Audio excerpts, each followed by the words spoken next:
Štai čia esame Porcinkulės šventovėje, bažnytėlėje, kurioje šventasis Pranciškus, kurią savo rankomis atstatė.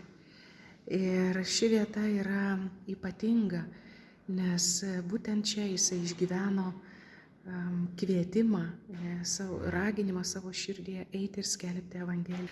Tad, brangieji, šiandien verbų sekmadienį kviečiu ir jūs per šią didžiąją savaitę atverti savo širdis Viešpačiui ir išgirsti, į ką Jis mus kviečia.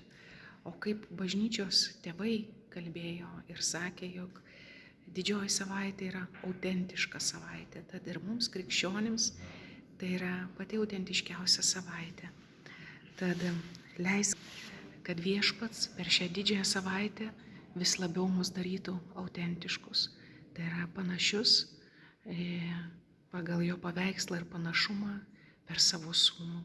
Tebūnie pagarbintas Viešpats.